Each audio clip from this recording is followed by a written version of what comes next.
So we're in Aysgarth, tucked deep in the heart of Wensleydale, and Aysgarth Falls is one of Yorkshire Dales' most enchanting natural landmarks, a place where the River Ure tumbles over a series of broad limestone steps, carving out a landscape that feels both dramatic and peaceful all at once. For centuries, artists, poets, and travellers have been drawn here to watch the water dance across the rocks, framed by ancient woodland and sweeping Dales scenery. So, on this tour, we're going to wander along well kept riverside paths. We're going to explore the three iconic tiers of the falls, middle, upper, and lower, and discover the stories of wildlife, geology, and history, and everything that sort of comes together to make this place sort of feel so special, really. So, Aysgarth, even the name to me feels like it belongs to water. Something carved, something shaped, something ancient. And here in the heart of Wensleydale, the River Ure has spent thousands of years sculpturing one of the most dramatic landscapes in the Yorkshire Dales.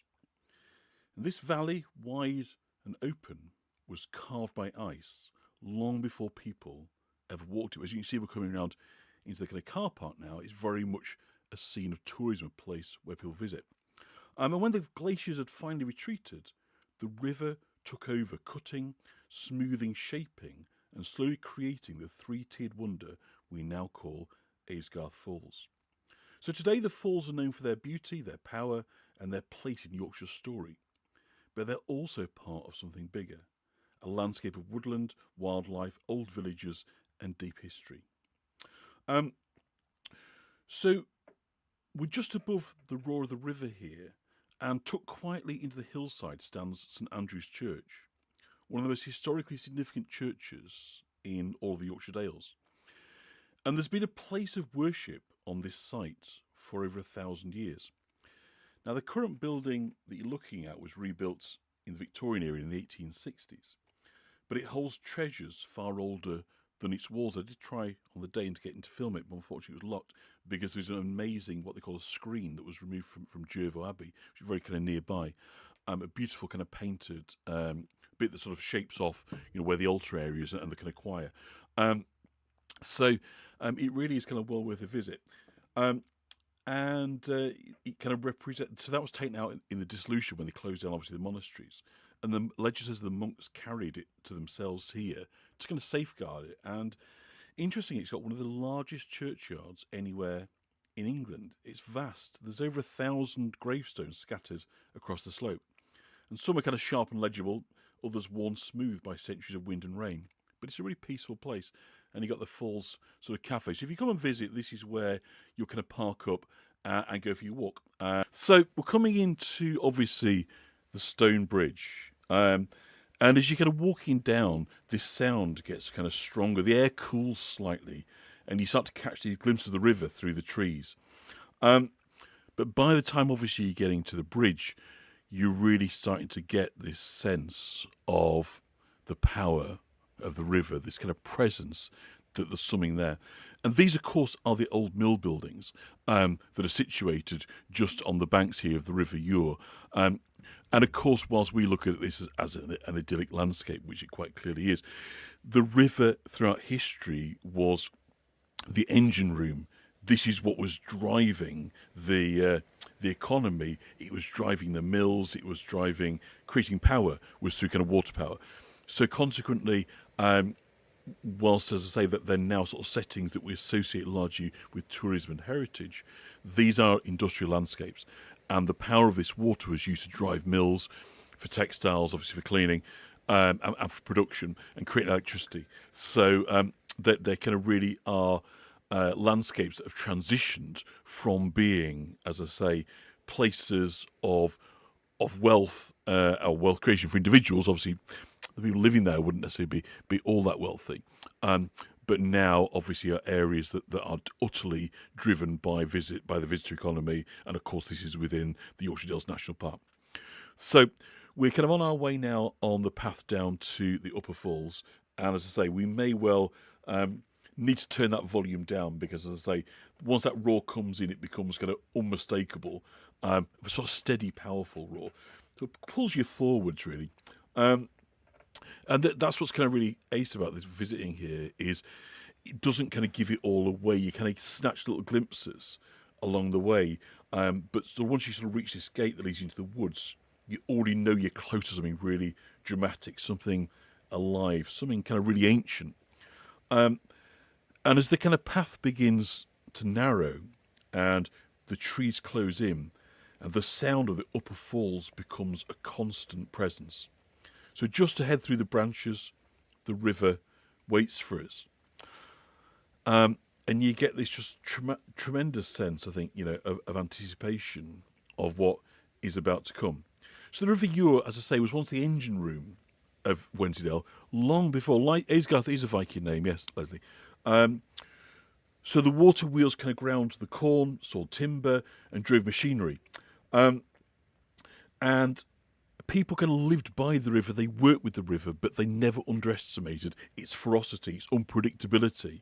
It had the power, and still does, to kind of overwhelm.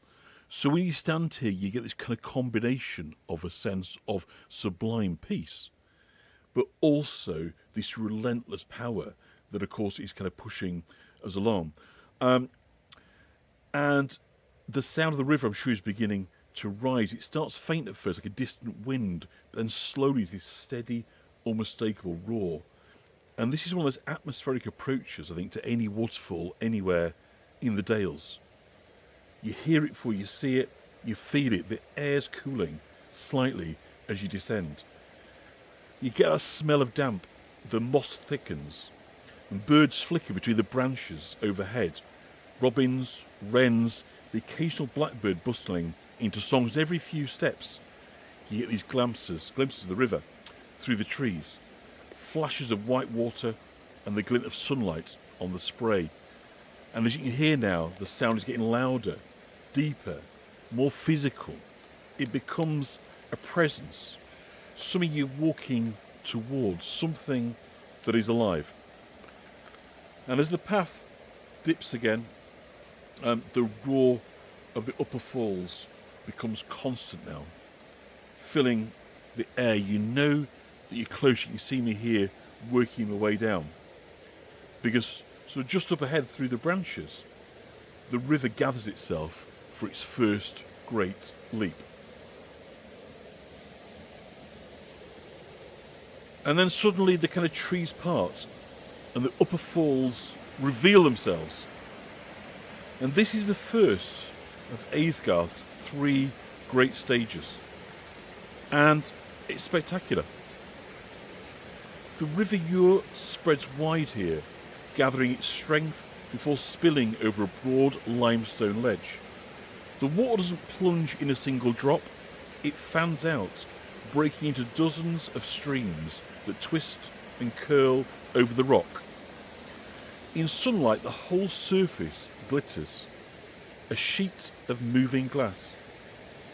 In shadow, it becomes darker, heavier, more dramatic. And of course, it's the River Ure, Leslie, U-R-E. And of course, after about a lot of rainfall, it becomes sort of pregnant, There's more water, there's more volume, it's louder, there's more spray, it's kind of foggy, it's misty. So, it becomes almost overpowering when we're getting into the flood period. But stand here for a minute and just listen. The sound is powerful, but not overwhelming. A deep, steady roar that fills the valley. It's the kind of sound that settles into your chest, that you feel as much as hear. The spray rises in a fine mist, catching the light, drifting across the rocks like smoke. And in summer, and I filmed this in September, so kind of late summer, I guess you'd put this. When the river runs lower, the structure of the falls become clear. You can see these horizontal bands of limestone, each one a kind of chapter in the geological story of this valley. And you can see the cracks and the ledges where water pools and swirls. You can see the mosses and the lichen clinging to the damp surfaces, thriving in the constant moisture. And in winter, so we're halfway in between here, we're filmed to say in September. After heavy rain, this upper falls transforms completely. The gentle fans of water become a single thundering curtain. The sound deepens, the spray thickens, and the whole scene becomes raw. Elemental, a reminder that this river, for all its beauty, is still a force of nature. So I'm walking around to get another perspective now. And it was here at Upper Falls that Hollywood came calling. Those that might remember the movie Robin Hood, Prince of Thieves, the famous battle between Robin and Little John when they first meet, and both refuse to give way, if you remember. So they fight on the waterfalls. That was filmed right here. So Kevin Costner and the cast all rocked up into this area. And it's a kind of, it looks fabulous on the film. So for a moment then, of course, Aysgarth became Sherwood Forest, but long before Kevin Costner dipped his boots in the Ure, this place has been a stage for other dramas. Quieter, less choreographed, but no less real. Families picnicking on the banks, artists setting up their easels, walkers pausing to take in the view, children daring each other to edge closer to the water, people standing in silence just watching, just listening. Look closely at the rock beneath the falls. These layers were formed around 300 million years ago, when this part of Yorkshire lay beneath a warm, shallow, tropical sea. Every line, every groove, every ledge is a fossilised moment in deep time. And the river, relentless and patient, has spent thousands of years carving its way through them.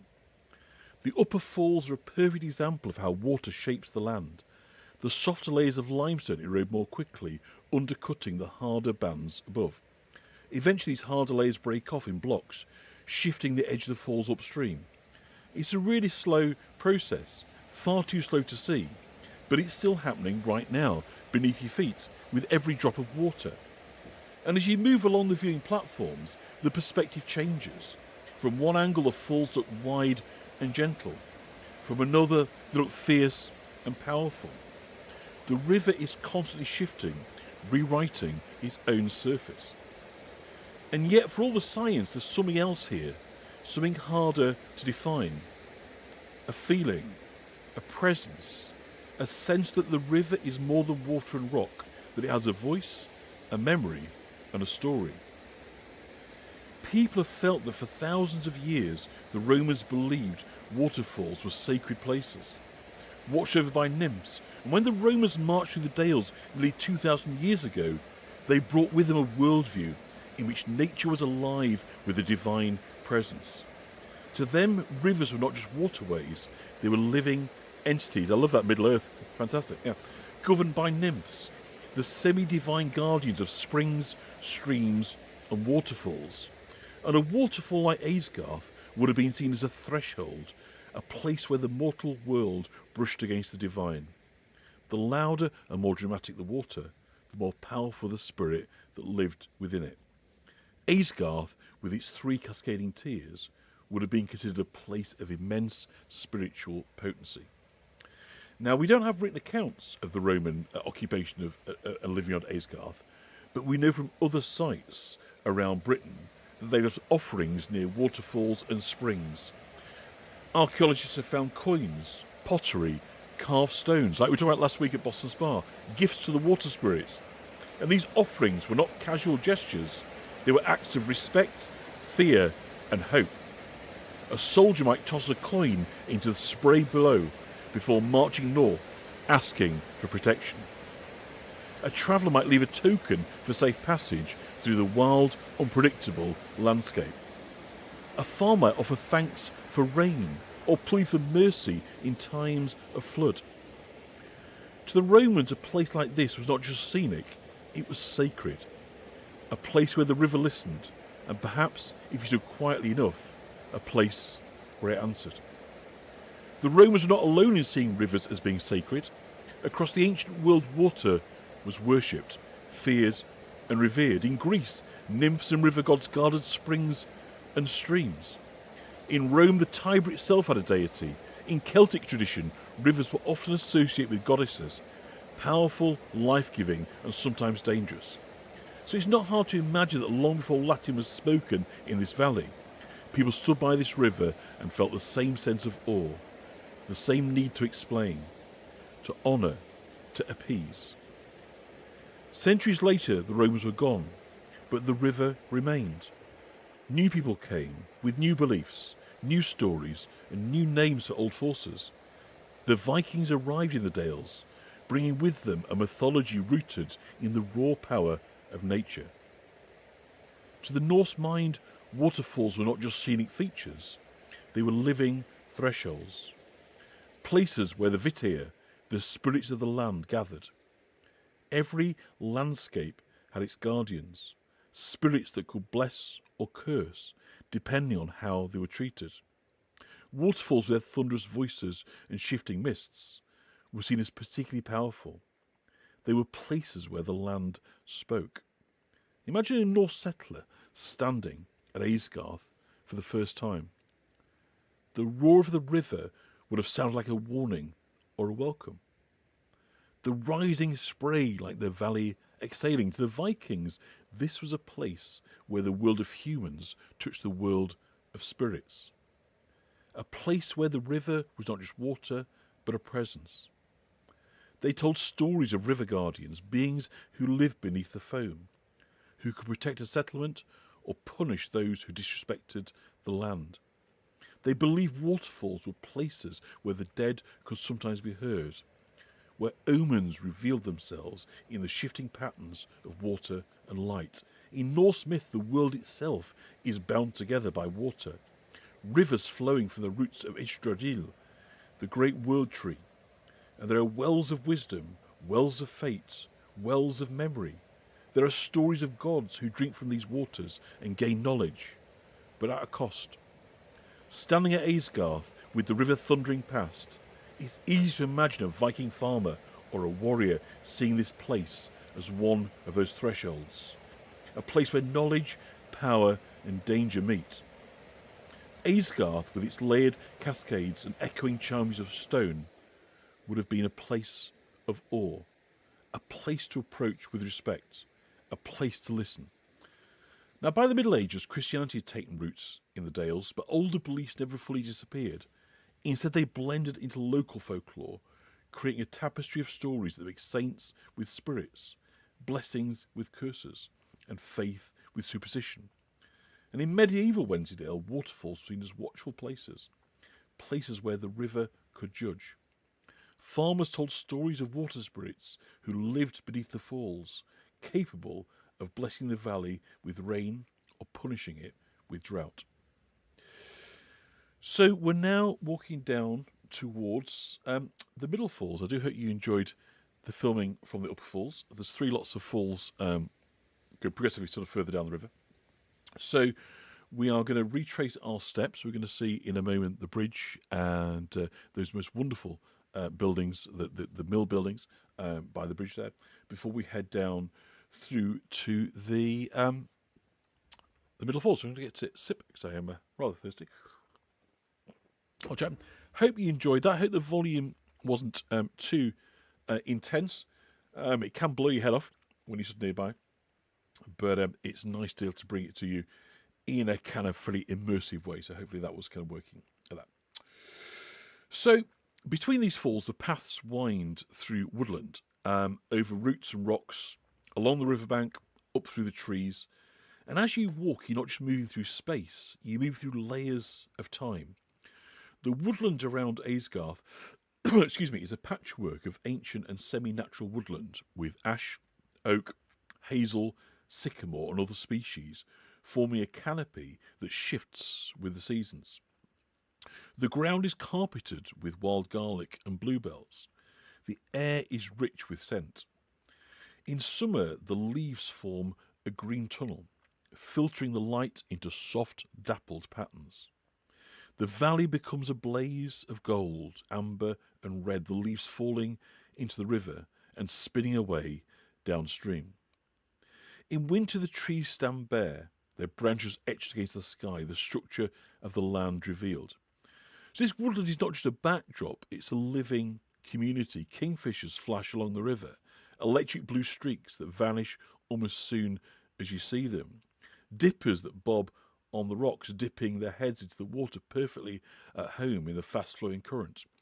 Herons stand motionless in the shallows, waiting for the slightest movement of fish, and bats flit around the trees at dusk. Roe deer move quietly through the undergrowth, and in the soil, fungi form vast, hidden networks connecting trees, sharing nutrients and passing signals. This is a place where life is layered and interconnected, where the river is not just water, but habitat, corridor, and lifeline. And if you listen carefully, you can pick up on the video, I think, some of that kind of bird song, robins, blackbirds, wrens, you rustle of leaves, obviously. You'll hear the creak of me or the creak of branches, one of the two. And the crunch of my boots, of course, on the gravel. Mirror of voices. So it's not a wilderness untouched by humans. It's a lived-in landscape. And, of course, when you pass into the car park, you suddenly get this kind of shock, a brief return to the modern world before the river pulls you back into its kind of ancient one. So it's a strange kind of contrast. Moments ago, you were standing beside a waterfall shaped over thousands of years, and now you're walking past kind of parked cars, visitor signs, and a family's kind of sorting out their rucksacks, people walking their lovely doggies. But even here, the sound of the river never fully fades. It's always there, kind of just behind the trees, reminding you that the landscape is older and deeper than anything that's been built on top of it. And as you walk through the car park, it's worth remembering that this whole area, the paths, the viewpoints, the access routes, exists because generations of people have been drawn to Aysgarth. The Victorians came here in droves, sketchbooks in hand, seeking the sublime. Early photographers lugged heavy equipment down into the gorge. Artists, poets, and travellers all made their way to these falls long before tourism was a word anyone used. So the infrastructure we see today is simply the latest chapter in a long tradition of people trying to get closer to the river. Beyond the car park, the path dips again and the woodland returns. The trees close in, the air cools, and the sound of the river begins to rise once more. This stretch of the walk is quieter, gentler, but it's also one of the most revealing, because here the geology of Wensleydale begins. As the path bends and the sound of the river rises once again, the woodland opens just enough to give you a glimpse of the water ahead. Not the thunder of the upper falls, but something gentler, more rhythmic, more intricate. A few more steps and the middle falls will start to reveal themselves. This is the Poet's Corner of Aysgarth, the place where the river stops performing and starts whispering. The water doesn't plunge here, it folds, it slides, it drapes itself over a series of limestone steps, each one smoothing the flow into long, elegant sheets of white. The sound will become softer, more musical, almost hypnotic. Hear the creak of the gate there? After the drama of the upper fields, this feels like a river that is catching its breath. So we'll just let the video, you see we're only 400 yards away, so we'll just let the video sort of catch up. It's a wonderful place, and unfortunately it's around here that the internet signal completely dies, which is why I can't do a full live stream. But as I say, the plan was to come here and drop videos in of the bits that I couldn't capture. But as I say, this rotten foot that I've had all week that has caused me nothing but grief and pain. It was just kind of too much. But thank you, Sandy. That's lovely. So let's kind of walk down now towards. I do a bit of a free rein here. This isn't a proper path, but gets you down to the waterside.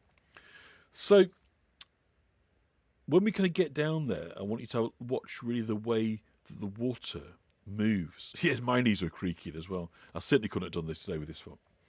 It's kind of really mesmerising. You're starting to get the glimpse of the water now. Hopefully you can start to hear. The surface ripples like silk, and light dances across it in shifting patterns. different colours. Somebody mentioned earlier about the different colours. You kind of get gold, you get bronzy tones, you get silver, you get amber, you get green. Depending on the angle of the sun and the kind of depth of the pools. So you kind of get this whole different kaleidoscopic impact. Yeah, I love that healing circle for my foot, definitely. So you can see here now, kind of clambering down to get you the sort of best possible view, and hopefully you're getting a good picture as well. So it's the way that the light comes through at different times of day, different seasons, the water level. Is what this means is that no two experiences really of visiting Aysgarth are ever the same, depending on how much rainfall there's been, what time of day you're there, what season you're in, etc. And whether it's a sunny day, whether it's a cloudy day. So it really kind of rewards regular visiting. So you get this kind of different perspectives. So on a bright day, obviously, the reflection of the trees shimmer across the surface. On an overcast day, the water takes on a darker, sort of moodier tone, like it's got here, like a brushed sort of steel. But this is the spot here that drew artists long before the age of cameras. J.M.W. Turner sketched here in 1816 during his grand tour of the north, and he was fascinated by the way that the water caught the light, the way it seemed to glow from within. John Ruskin, the great Victorian art critic, wrote about the amber fire of the river as it slid over the limestone. Hear the volume coming up now. So early photographers set up their tripods here. I'll just go for quiet for a second. Capturing the falls in long exposures. Thank you, Singing. Singing Shark. So when you do long exposure, what you do is it creates blur. So the early photography of this area is like kind of white lines because there's so much movement. It's never able to kind of capture a single still image. So you get these kind of ghostly presentations of long exposures, ghostly kind of ribbons of white. And it's easy to see why. The Middle Falls have a kind of quiet magic, a balance between movement and stillness, power and grace. They're less dramatic, without a doubt, than the Upper Falls, but somehow more intimate, more contemplative, more human. Look closely at the rock beneath the water. These are the limestone steps that were formed in an ancient tropical sea 300 million years ago. Each layer is a page in the geological story of Yorkshire. Tiny marine creatures, corals, shells, microscopic organisms settled on the seabed, building up layer upon layer. Over millions of years, pressure turned those layers into stone. Later rivers carved through them, glaciers deepened the valleys, and the Ure shaped the terraces that we see today. The Middle Falls are a perfect example of how water sculpts the land. The softer layers of limestone erode more quickly, creating the smooth, curved steps. The harder layers resist, forming the ledges over which the water flows.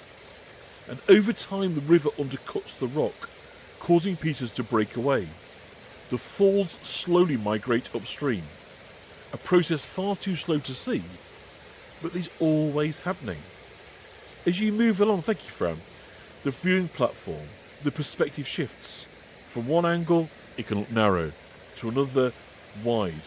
They look intricate and detailed, like a natural sculpture, because the river is constantly changing, constantly evolving, constantly rewriting its own surface. But the Middle Falls aren't just a geological wonder, they're also a place rich in story and folklore. Waterfalls have been seen as thresholds, places where the natural and supernatural meet. We've talked about the Romans and the Vikings, but even the Victorians, with all their science and industry, described the Middle Falls in almost spiritual terms. Stand here long enough and you understand why. There's something about the sound, the movement, the light, something that feels ancient, timeless, alive. Look at the woodland around you. This gorge is a haven for wildlife. The birds, the dibbers, the kingfishers were mentioned. You're lucky if you see them. But in spring, these banks are thick with wild garlic, which bring in small mammals that chew on those, eat on those. So you get lots of wildlife. There's a great sort of food chain. Bluebells, thank you, Julie. In autumn, the leaves fall into the river and spin away downstream. So it's quieter than the upper falls, but also more revealing because you see more of the life of the river. You can take in more of what's going on. And you see in every crack here, we've got wildlife growing through, different grasses, different weeds.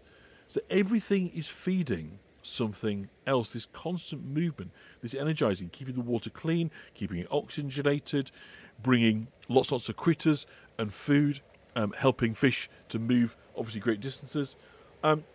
So they kind of show you, the river reveals its character here, not just its power, but its patience, its artistry, its ability to shape the land slowly, gently and beautifully.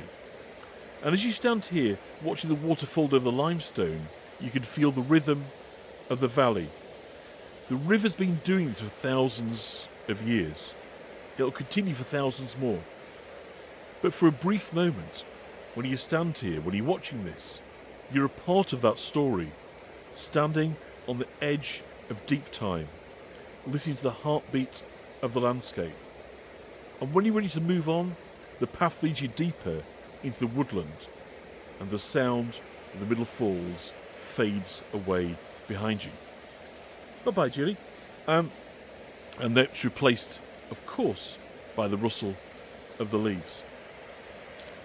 And then ahead, the river gathers itself one more time. The lower falls are waiting, the wildest, broadest, most powerful of the three. But before we focus on the lower falls, let's take one last look at the Middle Falls. This is the quiet soul of Aysgarth, the place where the river shows its gentler side, its artistry, its grace. A place where water becomes light and time becomes visible. Thank you for your lovely contributions. It is most appreciated. I do thank you. So look at all the lichen, the moss, which is obviously a sign of really good. Lichen hates any form of pollution, by the way. So if you ever see lichen, it means you're in a really good area, really, really clean air, because unfortunately pollutants and carbon monoxide and all those kind of things are absolutely toxic to lichen. So if you go for a walk and you see lots of lichen on the walls, breathe deep and breathe well, because you're in a really good kind of clean air area. Clean air area. That's not really good tautology, was it? But let me just wet my throat before we... So we're walking back up the banks to, I think we call at the viewing platform next. So obviously the greenery, the woodland, what you've got is the river runs obviously the length, and obviously I think there's probably about 3/4 of a mile to walk between the upper falls and at the other end you've got the lower falls. So actually it's not particularly easy to walk by it, so I'll jump in the car in a minute and we're going to start the video again at the kind of lower falls. But it is a seamless stretch. You can walk all the way, but you get kind of a lot of woodland and not kind of so much in between. So I thought I'd just shoot a little bit of the kind of woodland and then sort of cut it and then do it so that we didn't really have sort of 20 minutes of just walking through the woodland, which is very beautiful, don't get me wrong, and it's very peaceful, it's very tranquil. And of course it's ancient natural English woodland, so lots of ash trees, oak trees, hazel trees, and of course it's a managed landscape. You've got, it's part of the North Yorkshire National Park, so of course it is looked after beautifully. Oh, that's right, there's another viewing platform down here. But nonetheless, I think compared to apologies for my cough just there. We're going to go down and have a look at the viewing platform one more time, which has been created. And as you can see, on the day that I was there, had it in the entire place to myself, which is always lovely. I think it was a tea time. I believe it was a Thursday evening. So if you're thinking of going, a sort of September, around tea time, early evening, are midweek, and you get the place to yourself, as I did that day, which is quite something. Because whilst all these places are magnificent, they're also hugely popular and a bit oversubscribed. So it does, I'm not going to lie, it does take away from the fun a little bit and the spectacle, really, when you are stood there sharing it. But I'm going to shut up for a minute and just let you take in that view.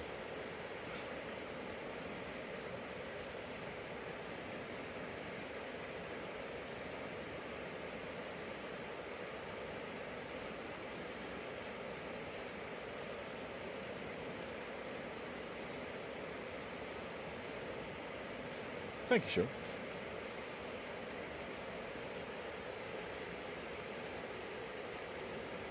And thank you, Lynn, and thank you, Leslie, for your gifts as well. Much appreciated.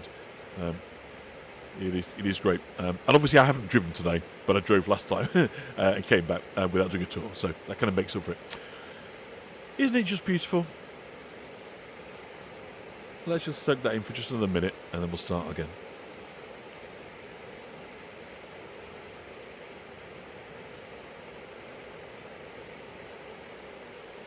And of course, it's nothing like as dramatic as Niagara or Victoria Falls or Angel Falls. But I think it's the whole package, isn't it? You know, you're in the Yorkshire Dales, it's Wensleydale, you know, you're surrounded by this kind of natural beauty. And so, whilst, as I say, it hasn't got that same dramatic kind of drop, I think the overall presentation is every bit as impressive as other ones that I kind of mentioned. It's got a beguiling quality to it. So there we are. We've jumped now back into the video. So we're going to wander up now towards the. It is mesmerising, isn't it? So another glimpse of the mill villages. So as I say, this was an industrial landscape. The villages, the building that you see there, it's a kind of row of cottages, and the mill, which is now converted into like an arts centre and visitor centre. There would have been big water wheels on the side of there. So down on the lower section, sort of on the height of the bridge, you'd have had very, very significant, very, very large water wheels that were driving the water. So that water power and then is turning turbines. And by turbines, you can either turn cogs to turn machinery, or later you can generate electricity. So these mills were used to produce, and still are. They use what the hell are they called? The thing you screw. I can't think of it. But they can pump water uphill, which is kind of really clever, by using a screw, like a turning screw mechanism that pulls water upwards, used to power hydroelectricity. So these were the workplaces. These are kind of the workhorses where you'd be grinding the flour, grinding corn, but also using the processing of textiles, which of course you're using sheep's wool, because it's a big sheep farming area around here, very, very. The landscape, of course, is sheep farming. It's not much arable farming in Wensleydale. It's very much given over to sheep farming. So consequently, you need to be able to wash the fleeces. So your fast-flowing water, it's soft water, which is great, which means that you can get a nice, lots of bubbles. So because, of course, you've got to get all that fat and lanolin off the sheep's, off the wool of the sheep. Sorry, my brain's gone brain freeze. In order to kind of clean it and make it nice and clean before you do the carding, which is sort of cleaning up all the nasty bits and getting all the bits that the sheep have caught in their kind of fur, all the prickles and bobbles and thistles and so forth. So that water is fantastic. So by creating these turbulent pools, you've got the ability to wash fleeces, get all the muck off it, so then you can start to turn it into very, very good quality wool. So isn't it a beautiful sight, just sort of on the stone bridge? And the stone bridge isn't as old as it looks. I mean, it's very mid-19th century, but it kind of feels utterly ancient. But there's something about, again, the construction of the mill buildings, the bridge, the waterfall, the woodlands, the river kind of runs through it, that is just perfect. It is just a dreamlike scenario that until you visit, or at least until you've seen, like you do here, it's kind of hard to convey just how perfect it is in this coexistence. And behind us, obviously, traffic you can hear. So it's not isolated. It's part of a living landscape. And you need cars, obviously, you know, to get there. It's not somewhere you're easily going to get to by public transport. You can visit, but, you know, you're probably going to get one or two buses and then a long gap. So, it's a lot easier to visit by car. And of course, if you haven't got great mobility, you're going to want to go down by car, park up by the roads. But anyway, so we're going to walk towards now the lower falls. And the lower falls that are waiting for us here, we're going to walk across the field. We'll just come across the bridge there. Is the wildest, broadest, most powerful of the three. But we're going to walk, we're going to earn our keep. We're going to walk across here. So before the first village was built, before the first stone wall was laid, before the first name was ever spoken in this valley, there was water. A single thread of meltwater slipping through a world of ice. A whisper at first, a trickle, a murmur, then a voice, then a roar. The river carved its way through rock older than memory, shaping a valley that would one day become Wensleydale. It didn't ask permission. It didn't wait. It simply moved, patient and relentless, cutting its story into the bones of the earth. And in time, the river would create something extraordinary. The three-tiered cathedral of water, light and stone.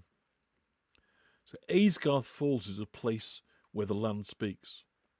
A place where myth and geology intertwine. A place where every generation has stood, listened and felt something ancient stir inside them. There are landscapes in Yorkshire that feel ancient, and then there are landscapes that feel eternal. Some places you visit and admire, others you step into and you feel as though you've walked into a memory that doesn't quite belong to you, but somehow still lives inside you. Aysgarth is one of those places. The moment you step out beneath the trees and hear the low, constant thunder of water, you know you're not just in a pretty spot on a map. You're in a story that has been unfolding for thousands of years. The air feels different here. Cooler, heavier, charged with the fine mist that rises from the falls and hangs in the branches. The ground underfoot where I'm walking is damp, springy, alive with roots and moss. The slow, patient work of decay and renewal. It was a lovely sky, wasn't it? So obviously, it probably now would have been sort of 6:30ish. So, obviously the light's going to be coming down. So somewhere ahead, out of sight, the river is speaking. You can't see it yet, but you can feel it. Here in the heart of the Wensleydale, the River Ure performs a 3-act drama carved over millennia. The river doesn't simply fall, it descends in stages, in movements, like a symphony written in stone and water. Upper falls, middle falls, lower falls, each with its own character, its own voice, its own mood. A place where water becomes light, where stone becomes sculpture, and where myth and history intertwine like the roots beneath this tree. Yeah, it's perfect apart from the 4G, unfortunately, which is why I ended up filming it, because I had no one to live stream. So I suppose it's a long way of saying it's not just a waterfall, it's a living chronicle. It's a river that's writing its story. But it's a story that isn't finished. It's never going to finish, because this constant erosion, this constant change of collapse, of destruction and creation being, I think it's Shiva, isn't it, that dances on the edge of time, perpetually between creation and destruction. It's the same thing, because the river is constantly wearing down these sheets. Even eventually, the hard stone underneath the limestone begins to wear away, it collapses, and then the lines of the waterfalls change. So it's constantly changing. What it does, it's not a static environment in any sense, which I think is, one of those magical things really about it. It's a place to be visited, to admired, and we're coming down towards the waterside. I mean, look at the beautiful dry stone walls. Of course, dry stone walls are notorious that there's no cement, there's no rendering between them. They're built as a skilled craft, that they find and search out the perfect stones. And once created, they sit there really for a long, long time. And most of these walls were put up in the early part of the 19th century, and lots of Napoleonic soldiers that have been captured in the battles against Napoleon were prisoners of war, and they were put to work rebuilding medieval stone walls, and they became very, very skilled. Many of them went back to France and introduced dry stone walling into France as well. So, they're very obviously a highlight of Yorkshire, but many of them were built and rebuilt by French prisoners of war, which is most interesting. You wouldn't imagine that, would you? So we're walking back down. Everyone loves dry stone walls, Sandy. I think there's just something really about them, isn't there? And of course, what they're doing is they're dividing spaces. They are ways of keeping animals in, because obviously, if you look at the lines of the landscape behind you, this is arable farming. It's an undulating landscape. It's soft, rolling landscape, but the stone is very, very close to the surface. And because of this, it means that arable farming is almost impossible, other than right at the bottom level. So consequently, it's given over to sheep farming. And sheep don't mind the slopes. So consequently, and then, of course, because the sheep that they are putting their dung, it kind of constantly is refertilising the land. So it's very, very fertile, but it's no good for farming. So here we are. We're now coming into the lower falls, the kind of the widest, the broadest section of the river, and it's a very different feel out here. It doesn't come together in one single point. It's a kind of combination now. It's broadening out into much more immersive with a part of the landscape. A landscape, of course, shaped by water and time and by the people who lived beside it for thousands of years. But it feels together now much more organic. The lower falls are really quite peaceful. Almost like we've had the drama and the movement and the poetry, the fierceness of the upper falls, the meditative beauty of the lower falls. And now we're able to take in, breathe in, relax, watch nature with the lower falls, which are just beautiful. In some respects, it's my favourite part of the lot. You've been able to see a glimpse into the inner workings of the river. And now this is the kind of payoff, isn't it? These Aysgarth Falls, this river of stories, a cathedral of stone and spray, a living thread that pulls together the past and the present. And again, I'm just going to let you hear, just to take in this soundscape. You feel connected to the land, to the river, to the past, to something bigger than all of us. Perhaps it's when we feel part of the universe. Let's listen. You feel small, but not insignificant, I don't think. It's part of something bigger. It creates an emotion. The scale's different at lower falls, but the emotion is familiar, I think. You stand before the water and feel something shift inside you. We're part of this continuum. We've come from it, and one day we'll return to it. We are elemental beings, made up of carbon, of oxygen, of water. What are we, 90% water? I don't know what it is. We spend the first 8 months of our existence, 9 months of our existence, in a sack full of water. There's something about the sound. We reconnect. We're part of the eternal. And there's no better place, I think, to feel that than at Aysgarth Falls. in the middle of the Yorkshire Dales. So I'm just going to give us a minute just to listen. Coming towards the end of the video.